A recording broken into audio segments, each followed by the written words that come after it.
السلام علیکم ورحمۃ اللہ وبرکاتہ۔ استقبال ہے ناظرین آپ کا ہمارے یوٹیوب چینل ایچ آفیشیل میں۔ ناظرین کرام، تبلیغی جماعت کے دونوں دھڑوں میں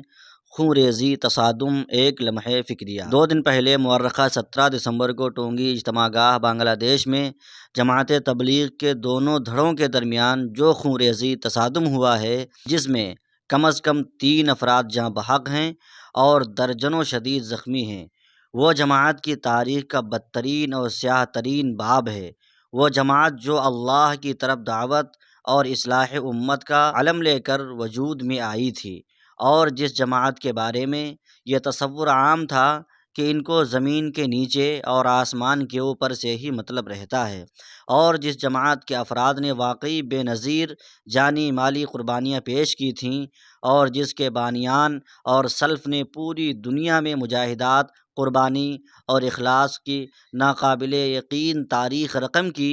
وہی جماعت اپنے بانیان کے اصولوں سے اس قدر منحرف ہو جائے گی اور اس میں ایسا پرفتن زوال اور انحطاط آئے گا، یہ کوئی سوچ بھی نہیں سکتا تھا۔ حب جاہ اور عصبیت کا ایشا نشہ خواص سے لے کر عوام تک اور پرانوں سے لے کر جوانوں تک سب پر طاری ہوگا کہ جس کے نتیجے میں اکثر و بیشتر افراد جماعت، گروہ بندی اور عصبیت کے گڑھوں میں یوں جا گریں گے، یہ تصور سے بھی بالاتر تھا۔ آراء کا شدید اختلاف تو سیاسی جماعتوں میں بھی ہوتا ہے، مگر موجودہ دنیا میں وہ بھی ظاہری اخلاق کا پاس و لحاظ رکھنے کی کوشش کرتے ہیں۔ مختلف سیاسی جماعتیں اپنے افکار و نظریات میں شدید اختلاف کے باوجود اپنے مشترکہ دشمن سے مقابلے کے لیے مل جل کر مختلف سیاسی جماعتوں کا اتحاد قائم کرتی ہیں۔ کیا جماعت کے ان دونوں گروہوں کا بلکہ پوری امت مسلمہ کا مشترکہ دشمن شیطان نہیں ہے؟ کیا خارجی محاذ پر ابلیسی، دجالی اور طاغوتی قوتیں پوری امت کے لیے آزمائش اور فتنہ نہیں ہیں؟ لیکن اس کے باوجود آپس میں ہی یہ خون ریزی تصادم۔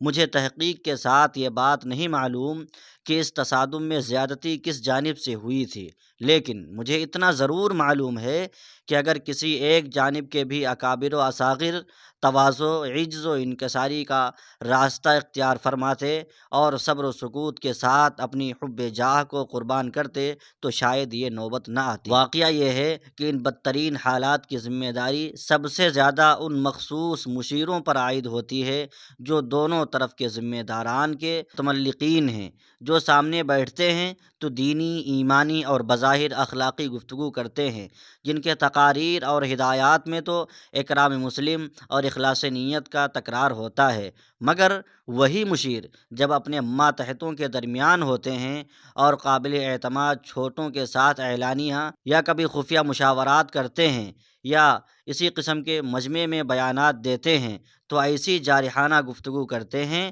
اور ایک دوسرے کے خلاف ایسی غیرت بھڑکاتے ہیں کہ اکرام مسلم کی باتیں افسانہ معلوم ہوتی ہیں۔ یہی وہ طبقہ ہے جو تفرقہ اور تحزب کا سب سے بڑا علمبردار ہے، اور اتحاد و اتفاق سے سب سے زیادہ خوف اسی طبقے کو ہے، کیونکہ پھر اس طبقے کی چودھراہٹ کا زوال بالکل یقینی ہے۔ میرے عزیز ساتھیوں، یہ وقت الزام تراشی کا نہیں ہے بلکہ خود احتسابی کا ہے۔ یہ موقع اپنی اور اپنوں کی معصومیت اور پارسائی بیان کرنے کا نہیں ہے، بلکہ اپنی کمزوریوں پر نگاہ ڈالنے کا ہے۔ کیا آپ کو ایسا نہیں لگتا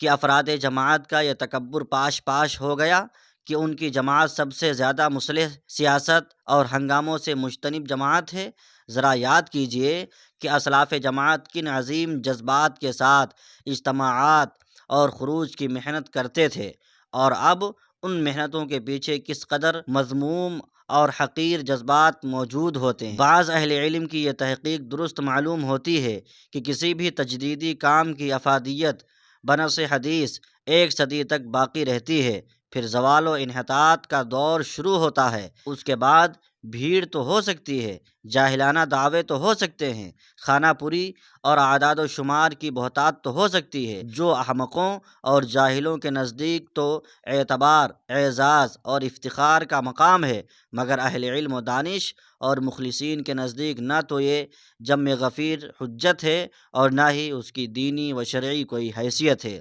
خوب یاد رکھیے، اللہ تعالیٰ کے یہاں تو صرف اخلاص کی قدر ہے، پھر چاہے کروڑوں کی بھیڑ میں صرف دو چار افراد ہی میں وہ اخلاص کیوں نہ موجود ہو۔ اگر جماعت کے دونوں دھڑوں کے اکابر و اصاغر نے اب بھی اس سلسلے میں کوئی سنجیدہ پیش رفت نہیں کی اور تواضع و تنازل اختیار کرتے ہوئے اس قسم کے تصادم کو روکنے کی تدبیر نہ کی، تو پھر یہ طے ہے کہ ایسی ذلت اور فتنے کے بعد بھی ان پر کوئی فرق نہیں پڑتا اور امت کو اب کی طرف سے مایوس ہو جانا چاہیے۔ آپ ضرور اختلاف رائے باقی رکھیں، الگ الگ کام کریں، مگر یہ یقینی بنائیں کہ کسی مسلمان کے جان، مال، عزت و آبرو سے کوئی کھلواڑ ناقابل برداشت ہوگا۔ ناظرین اکرام، اس ویڈیو کے تعلق سے آپ کی کیا رائے ہے کمنٹ باکس میں ضرور بتائیں، اور اگر آپ چینل پہ ہمارے پہلی بار آئے ہیں تو چینل کو بھی سبسکرائب کرتے جائیں تاکہ آنے والی ہر ویڈیو سب سے پہلے آپ کو ملے۔ ملتے ہیں کسی اور ویڈیو میں، خدا حافظ۔